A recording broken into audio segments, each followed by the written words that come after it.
So think big. And if you believe that you can, then you can. And if you believe that you can't, then you can't, right? Mindset is the core foundation of everything. So think big. Step into the world of success with your brand amplified, the ultimate podcast designed to unravel the intricacies of thriving businesses. I'm your host, Annika Jackson, and I'm on a mission to uncover the stories, strategies, and secrets that have propelled entrepreneurs and business leaders to success. Today, we're going to touch on one of the hottest topics, something I love talking about, personal brand. And how do you elevate and execute a strategy appropriately, properly? Algorithms are changing on social media all the time. So I have a very, very great expert, Logan Forsyth, on the show today. Thank you for being here. Absolutely. It's an absolute pleasure. Thanks for having me. Yeah. So let's talk about your business, media scaling. You work with people to help make sure their brands are elevated. How did you get into this business? Yeah. So media scaling, we work with market leading personal brands and consumer brands. A lot of our client base are 8-figure and up businesses. A lot of our clients have millions of followers across platforms as well. And a big USP, like unique selling proposition, and something that we've really pioneered is what we call the sub-account strategy. And so really the shift happened, a big push to short form content on social media in 2020. When Instagram Reels came out and Facebook Reels, YouTube Shorts, Snapchat Spotlight, now even LinkedIn and X have short form vertical video tabs. And with all the platforms making this big push, every platform turned into a For You page rather than a following feed, where we're constantly being served suggested content from people that we don't follow. Yep. And because of that, and it's also interest-based, by the way. So if you like cooking, you're going to see a lot of cooking content. If you like football, you're going to see a lot of football content. If you like business, you're going to see business content. And because of that, when you post short form content, that's the vertical video, usually 3 minutes or less on socials, and you look at the insights and the total reach, almost every time across platforms, majority of that reach, 50% plus, goes to non-followers. People who don't follow you, they don't know who you are, and it's also targeted based on interest. And so the game has largely become the more short form content you post, as long as quality is there, gets you in front of way more people, right? And the reach is completely free. And so organic content, because of those reasons, has almost never been more like ads than it is today as well, because there's so much free organic targeted reach. And the best way to maximize posting as much short form content for your brand as possible is through sub accounts. So instead of just having one account on Instagram and one Facebook page and one YouTube channel, one TikTok account, you can come in and create 5 additional accounts per platform or more or less, depending on, your bandwidth and systems and how much content you have. But it allows you to go from posting, let's say 100 pieces of content a month to 1,200 to 2,400 to 3,000 pieces of content a month. And when we do that much volume with our clients, a lot of the posts are going viral. We're funneling it all back to their primary socials, to their offers, webinars, long form videos, podcasts, whatever they're finding is driving the most revenue and results for their business. And they see massive results. And we do it performance based. We do it guaranteed. And we look at things on a CPM model. CPM stands for cost per 1,000 views. It's an advertising metric. And a lot of the brands that we talk to who are running ads, we'll ask them like, hey, what are your general, there's a lot of variables, but like, what's the general CPMs that you're paying? And usually it's somewhere between $15 to $30, $40 CPMs, depending on the platform, campaign type, et cetera.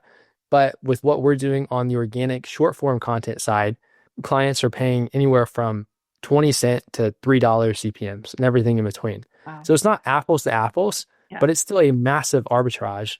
And it's still generally around a 20th of the cost of advertising because of the amount of free organic reach that you get with all the posts. Yeah. How did you decide to start this business though?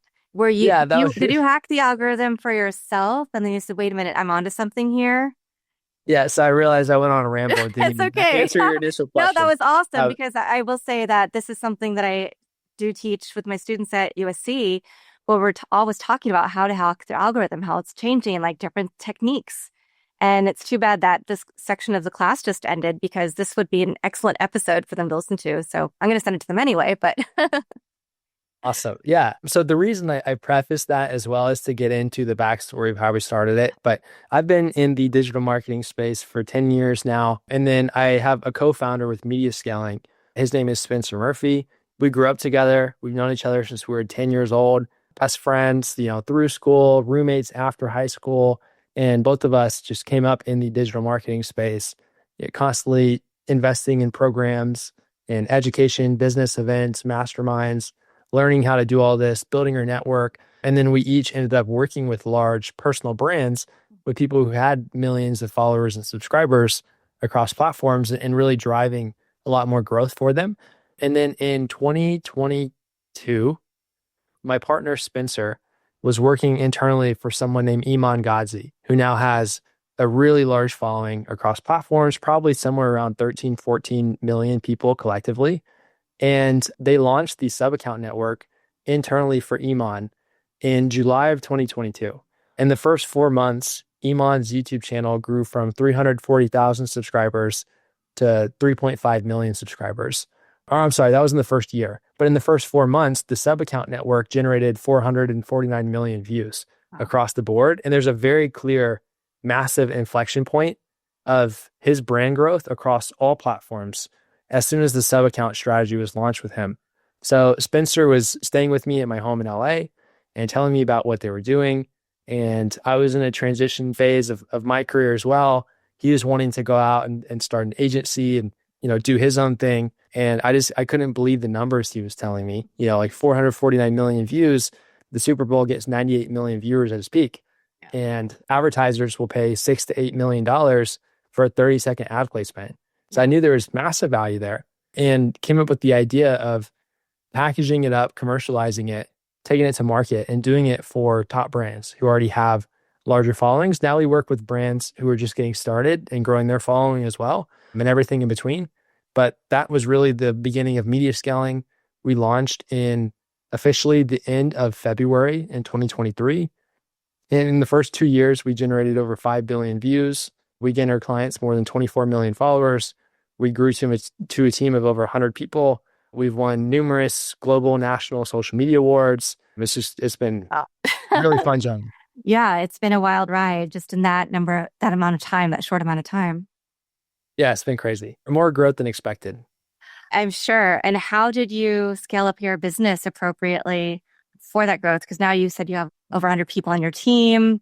You've been able to deliver all this value. And now you're not only working with the kind of clients that you've been working with, these companies that already have big followings that you can just help grow and achieve their next goals, but also people who are just starting out. So I imagine that's also a very different amount of money that each of these businesses have, maybe different needs.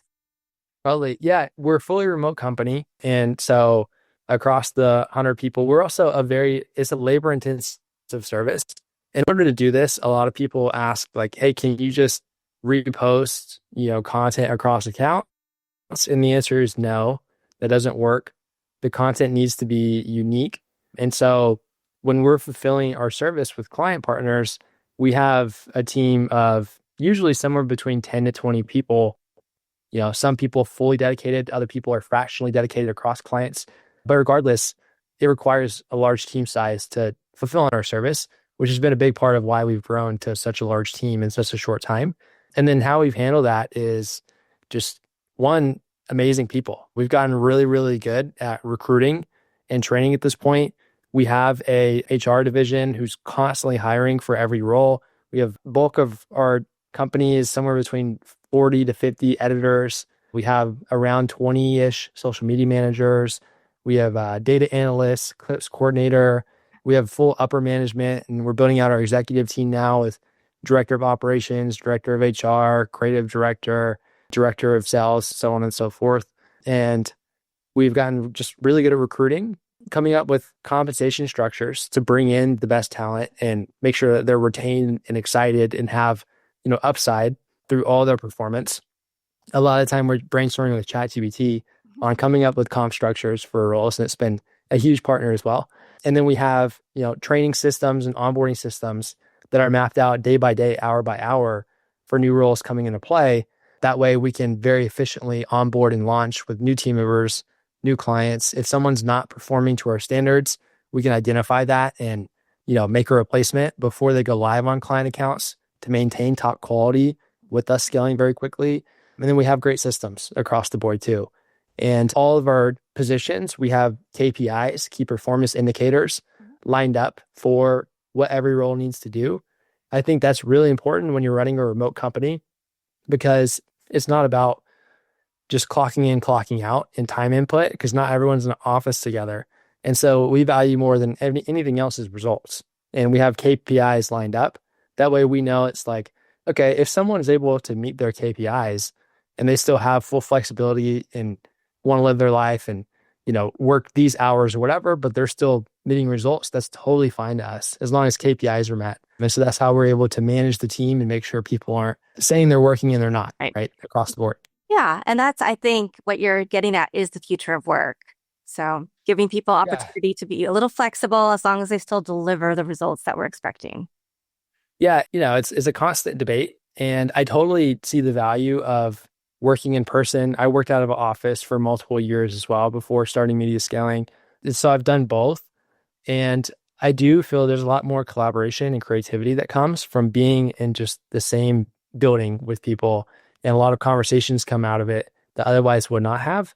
But at the same time, the trade-off is you can hire from such a greater pool of talent when you're hiring remotely. Because if you go from, I was born and raised Dallas, Texas, but live in Los Angeles now.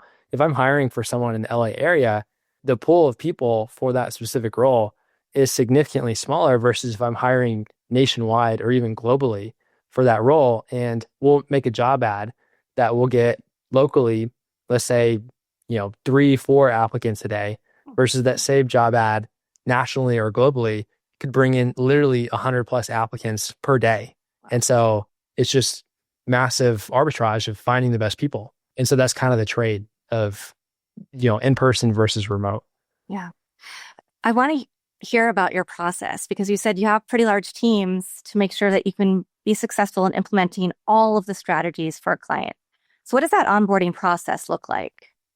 Yeah, we automate as much as possible. Okay. And so we, have a proposal software set up to where once a client moves forward, they can sign their paperwork and get everything processed up front. That immediately kicks off onboarding. They'll get a Slack Connect channel set up is where we communicate with our clients and their teams. We schedule a welcome call right away.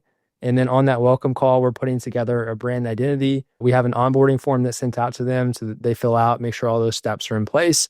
And then immediately it kicks off internally all the steps that we take to assemble the client team and start building out their assets, sample content. We use flowcharts that we built out. And so for client launches, we have flowcharts that are mapped out literally day by day. And, especially earlier stages, many steps within each day, all the way up to the first 6 months of everything that needs to happen with certain deadlines, timelines. We have automations that are tied into the flowchart as well to make sure that everything's being streamlined. We have internal meeting cadences for every client launch of upfront. We're meeting more frequently with upper management or executive team. And then the, team that's boots on the ground actually fulfilling for each client. And then we can kind of cadence that out the longer we go as things get streamlined. But yeah, there's a lot of moving pieces and you just have to have everything documented. Flowcharts I found are a great way to really map things out at a high level. It's kind of like mind mapping and make sure it's streamlined. And then we have documentation in place, SOPs, standard operating procedures for all the rotating actions that happen time and time again to make sure that the quality's there and things are running smooth. Yeah. I think that you've hit on some things that are really important and that a lot of times when people start businesses, they get really excited and exuberant and don't have all the systems in place, right? Systemizing your processes and automating certain aspects certainly will help with the client onboarding to also make them feel really comfortable.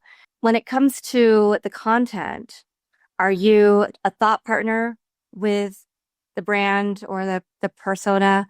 And do you use a lot of assets they've already created? Do you have them create with you? For instance, I know some agencies that work to help people, individual brands, I would say, become viral or hit high marks and get a lot of followers, they'll have a crew that films maybe once a month with that persona, and then they'll create the content from there.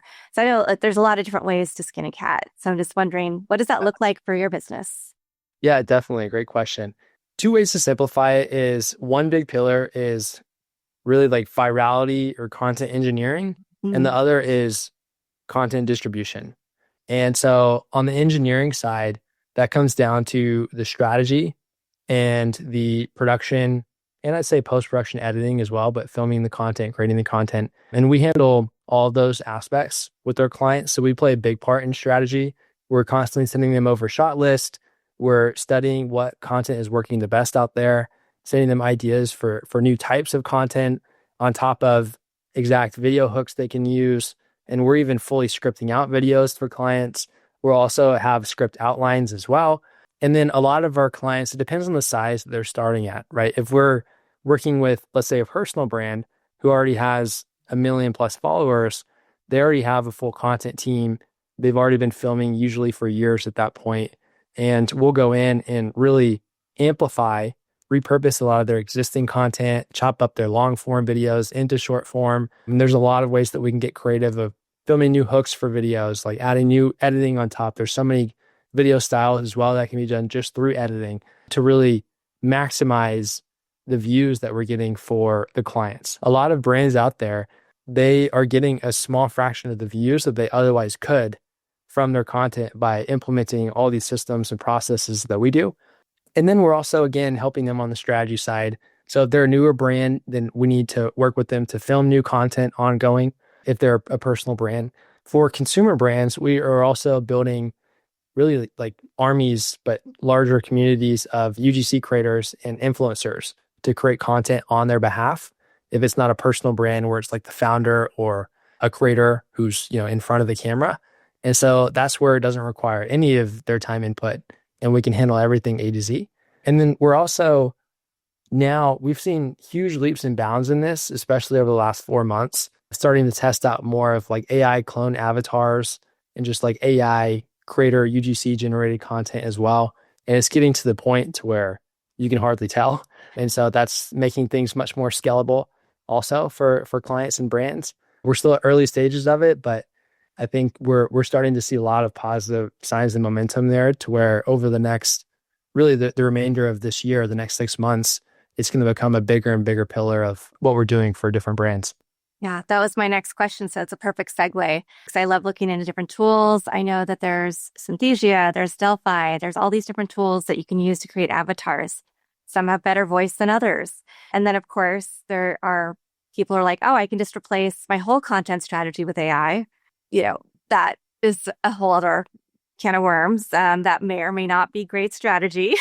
So, Yeah. so where are you finding AI most effective in your business? And then what are the things that you say when a business might have that as an objection? Like, oh, I can just use AI to create my content streams in a post and, all of that. Yeah, there's been some brands and creators that have had success with it, but for the most part, the overwhelming majority have not built 100% AI generated content strategies that's resulted in a lot of growth. And so again, I still feel that we're at very early stages of it and it's not 100% 10 out of 10 there yet, but it's getting very close. And there are manual components that you can work and tweak it to get it to where you can't even tell. A lot of people are using AI clone softwares like HeyGen or Tavis. Veed has gotten really good as well, Veed.io. And it does a great job with the avatar. And then maybe you will actually speak the voice note into it to get the audio to where it doesn't sound AI generated. Or you can use another software like 11 Labs is one of the leaders for AI voice generated content. And we've seen success of using 11 Labs for the audio and HeyGen or Tavis for the video and combining those together. But there's still, multiple hoops and we haven't found like a 10 out of 10 all-in-one software yet. But again, I think it's close. So it's not a huge objection per se that's coming up. I think a lot of brands are experimenting with it and getting excited about it, but understanding that that's not the only play that's going to work today. And so on top of that, in terms of AI integration, I mean, ChatGPT is kind of like another co-founder in the business at this point. We use it for everything. And it's a huge brainstorming partner. We actually wrote out a policy in the company Nice. that anytime that you have a question, before asking a team member, ask ChatGPT. And a lot of the time, you'll get the answers to your questions, and many times even better than if you were to go and ask a different team member. And what that does is it creates a culture of more self-sufficiency, more resourcefulness, and it removes a lot of bottlenecks and constraints. Because let's say that I'm on back-to-back meetings for 6 hours straight, which is kind of my typical day, and someone sends me an email or a Slack message in the morning and I can't get to it for 6 hours. Yeah. That's a 6 hour constraint versus if they're able to just go to ChatGPT, or you can create a custom GPT for your business, which is a lot easier than it sounds, by the way, and they can just go and get the answer immediately. That just shrunk a 6 hour window into an immediate window. And then you multiply that out of it happening thousands of times a day across the entire company. It has, massive benefits to efficiency. And then, like I mentioned, we've used it for comm structures. We use it for video hooks and captions and headlines on our videos. We're using it more and more for scripting. It's not 100% there, but we can write pretty amazing starting scripts and then finalize it with our team who's trained on copywriting. On the editing side, nothing is fully AI generated with editing, but the leading tools like Adobe Premiere Pro, Final Cut Pro, CapCut all have a lot of AI features within the tools that make it much more efficient for our editors to use. So we're using it in a lot of ways there. We use it for a lot of market research, analysis. We use it kind of for cross verification. If we have ideas come up, we'll take it into ChatGPT and get its thoughts and ask it like, hey, what questions am I not asking that I need to? Or what do I not know about this that I need to know about this? Or so on and so forth. And they can open up blind spots for you. But I really think when you develop the habit of every question you have, just go into ChatGPT or any AI like LLM model like that, they're, unless you're using it like extremely in depth, they're all pretty similar. When you build that habit and you really have it become kind of like a brainstorming partner in every way, it opens up a lot of opportunity and doors. I've even I get blood results to just optimize my health. And I uploaded like my blood results and markers to ChatGPT, and it tells me supplements to take and dietary things to follow. And I've used it for workout programs, and a lot of people are using it for therapy, right? It's you can use it in every way. It's kind of like talking to Einstein times 1,000 about any topic. So it's pretty exciting. Yeah. Yeah. So I can see how you're going to continue streamlining processes, adding in different tools as you find the ones that work for your business. But then also, you're also saying you still need the human element to supervise, to add in that extra little zhuzh. And you have specific strategies that I think a lot of people wouldn't have the time or energy to implement themselves. All of the sub accounts and other different strategies that you're using for organic reach. I wanted to turn to some of the questions about, things that everyday people could use if they're trying to build a brand. So how many times a day do you have to post on social media? Because some people say 6, some people say only pick one channel that's where your audience really lives. Some people say if you don't post for 30 days, you're going to be way, way, way behind in the algorithm and you're going to have to do a lot of catch up and you might not ever catch up. So I'd love to hear a little bit about your insights and what you've learned. Yeah, there's a lot of debate around it because there's no hard rules, right? There's no one right answer. But what I can say is over the last 2 years, we've posted more than 500,000 pieces of content and we've tracked it all. And so we've collected a lot of data internally through that process. And again, there's variables. There's accounts that really crush it posting 1 time a week. There's other accounts that really crush it that are posting 20 times a day, literally. Like Fashion Nova, you go check them out. They're posting 20 times a day on their Instagram. And there's accounts that post even above that. We have tested posting volume anywhere from 1 post per day up to 12 posts per day per account across platforms. And overall, we've seen best results at 2 posts per day per account across platforms. In terms of one of the main things that we look at is average view per post. With that, and we would do it for 30-day stints and test and see the difference with like same team, same content strategy to try and eliminate as many variables as possible. And so that's usually our target for accounts. And that's typically my recommendation for people. When you're doing 2 posts a day, that's 60 videos a month. right? 2 times 30. And when you prepare and you batch your filming, so let's say you schedule a 4 hour, 6 hour window in your calendar, and you know you're going to film on Monday from 2 to 6 p.m., let's say, and you prepare for it and you have a full shot list put together. Maybe you're fully scripting your videos. AI can make that pretty efficient for you. You still want to finalize it. Or maybe you have your outline set up and video hooks, whatever.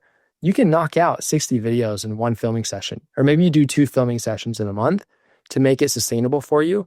And then my recommendation is you need to build a team around this as quickly as possible, because it is high leverage for you as the creator or the business owner or whatever to strategize and film the content, at least for now.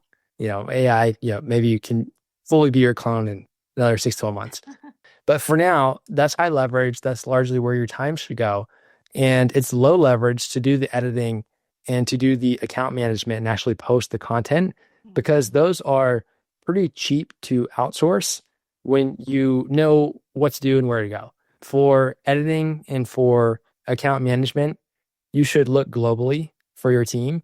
Our team is across 26 different countries, last I checked, and you get incredible talent who is completely fluent, bilingual in English or whatever region of the world that you're in, and does amazing work for a fraction of the cost.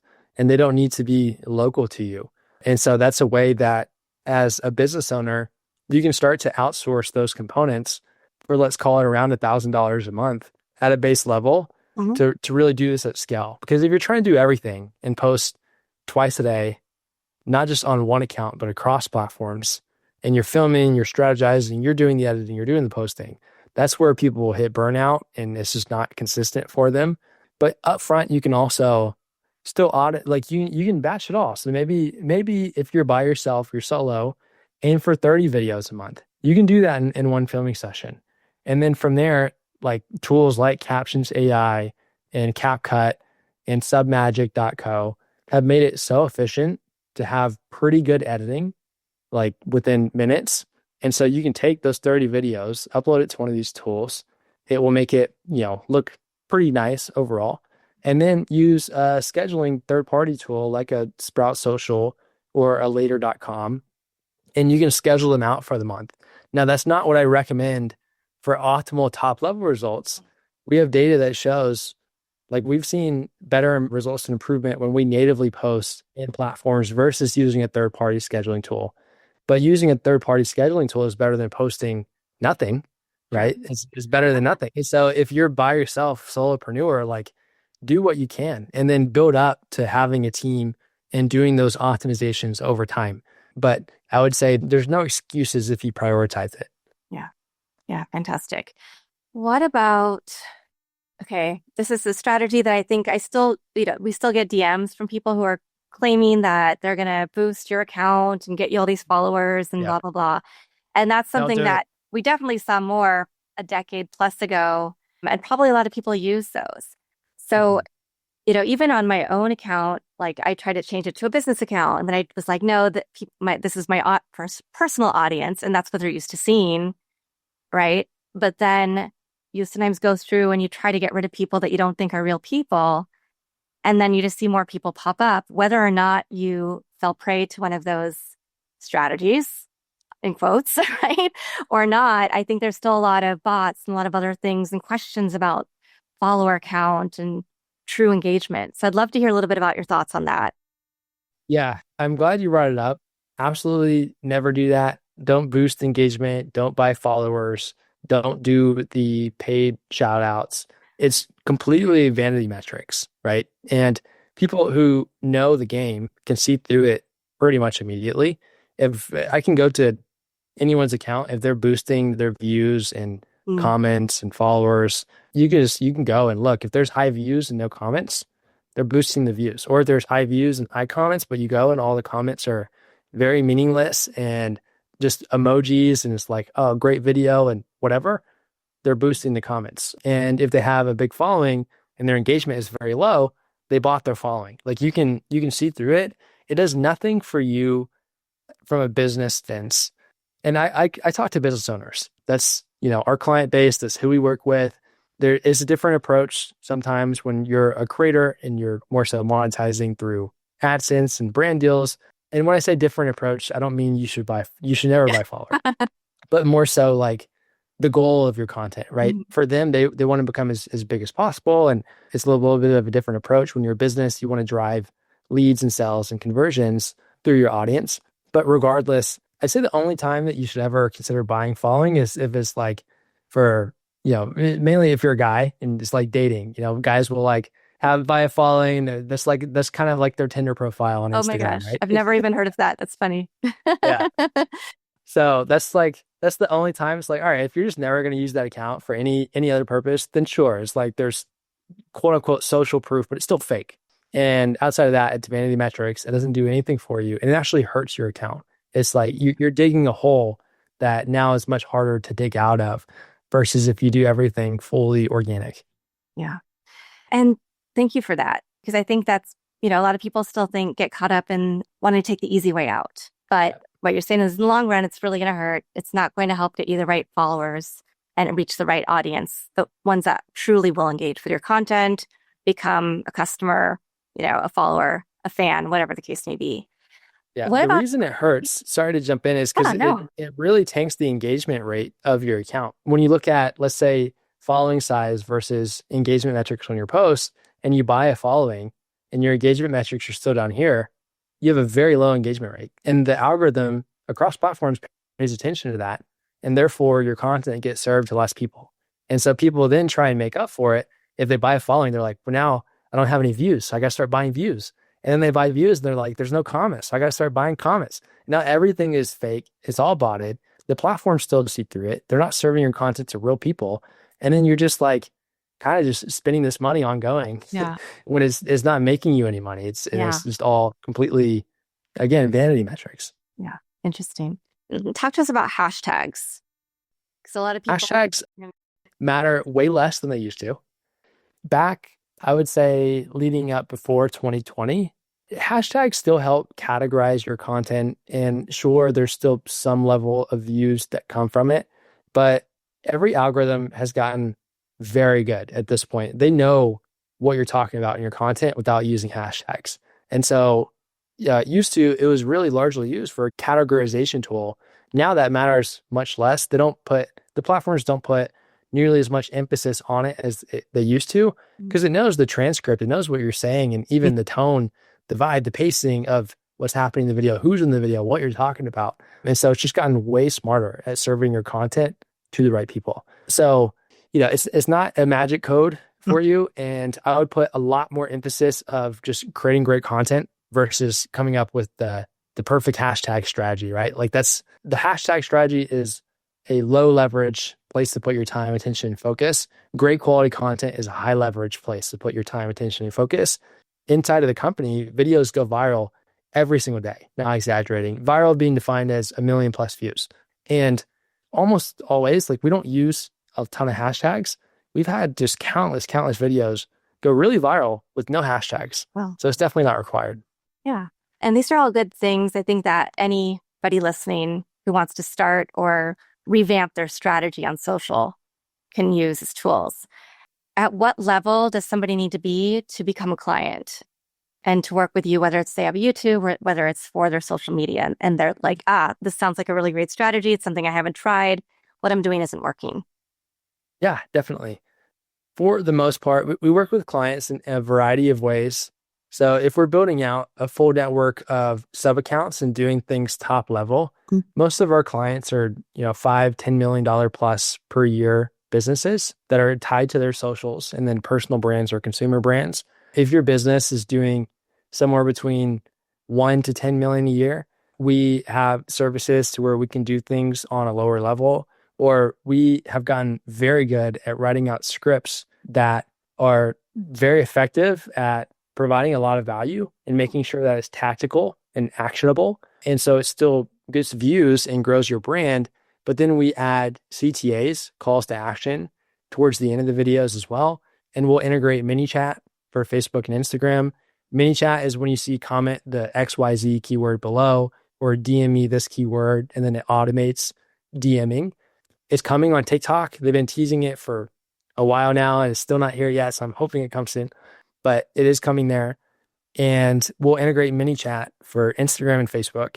That drives a lot of conversions and a lot of leads for clients and, therefore a lot of revenue while simultaneously building their brand. And mini chat, you can even add a condition in there to where people have to follow you to get the thing. So if you say, hey, DM me this keyword below or comment this keyword below to get this blueprint on how we scale 8-figure brands, Right. and they comment the word, your account will automatically DM them and they press a button. It's like, yeah, give me access to this thing. It'll check conditionally, do they follow you or not? If they don't follow you, you can say, hey, this is specifically for our followers. Give me a follow button and I'll send it to you immediately. And then people will follow you. And then again, automatically, it'll send them the free resource. And that can convert people into leads and sales. It's extremely effective. And so we have processes to where we're working with businesses that are even in the $1 to $10 million range, and we're writing them 30 to 60 scripts per month, word for word. They finalize it, film it. They're very effective, and it drives thousands, tens of thousands, sometimes hundreds of thousands of leads for them over time. And then for businesses who are more startups or doing usually between the 10 to 100,000 per month revenue range, we have programs that we help them to scale up, but do so at a more cost-effective place from where their business is starting from. And then ideally very quickly get to the point to where you can build a team around your content. And ideally all the content you're creating is creating more awareness and exposure and therefore leads and sales for your business, right? And so it's ROI oriented. So I'd say anyone from 10,000 plus per month all the way up to, we have clients that are generating billions in annual sales, very large organizations, and everything in between. We now have great systems and offers to help. Yeah. Fantastic. So Logan, we're going to have people go to mediascaling.com to learn more about all of your services and offerings and get more great advice. Is there one last piece of advice you'd like to leave us with today? Yeah, I'll leave with two. Your results will never outgrow your identity. So think big. And if you believe that you can, then you can. And if you believe that you can't, then you can't, right? Mindset is the core foundation of everything. So think big. And then the more, other side of a more tactical piece of advice is like truly, truly make AI your business partner and like brainstorm with AI on everything. And it makes you infinitely smarter. AI literally gives you extra 30 IQ points, like right away, if you use it right. And the quality of answers that it gives you depends on the quality of information that you give it. And so give it a lot of context. When you're don't ask just like a one sentence basic level question, like really feed it context. And over, across basically all the LLM models and AI now, they all have a memory. And so when you chat with it, it memorizes your conversations and it can take all the context that you've given it in the past for the answers that it's given you. And so I call it creating an AI company brain, but I recommend business owners to feed everything to it. Your website, your videos, transcripts, marketing materials, offers, case studies, revenue, profit, goals, mission statement, like everything. And it's a one-time build out. And then it knows you and your company just as well, if not better than you and your team do. Nice. And it has all that context to give you much more personalized, specific answers ongoing from there. And you can even, like a lot of people don't use the voice feature enough in AI, like speak to it. You can have conversations, you can ramble for 5, 10, 15 minutes into a voice note and upload that into it. And it's going to condense all that information that you just gave it and give you incredible answers within seconds. And so don't be afraid to go on the voice note app on your iPhone, record for 5, 10 minutes if it deserves that for a lot of context versus spending 30 minutes typing it out, right? Yeah. It's more efficient to just, brain dump through a voice note, feed that in there. It's going to give you great information, but use it for everything and it'll really level you up and give you an edge. Because if you don't, you're going to get left behind. Yeah. Fantastic. That is definitely preaching to the choir, at least for me. Yeah, I'm sure. So thank you so much for giving us so much great advice for how to make our socials better, things to consider. how to cut down the amount of time that you spend recording content, and the fact that it really takes a village and a team to implement strategies that are going to get you to that next level. And so, Logan and media scaling could be a place to start. So thank you so much to everybody who's watching this episode, listening to it. All the resources will be in the show notes for you. And I will be back again with another amazing guest to share their story and their journey very soon. Thanks for listening or watching to this episode of Your Brand Amplified. Don't forget to leave us a rating or review on your favorite podcast listening platform.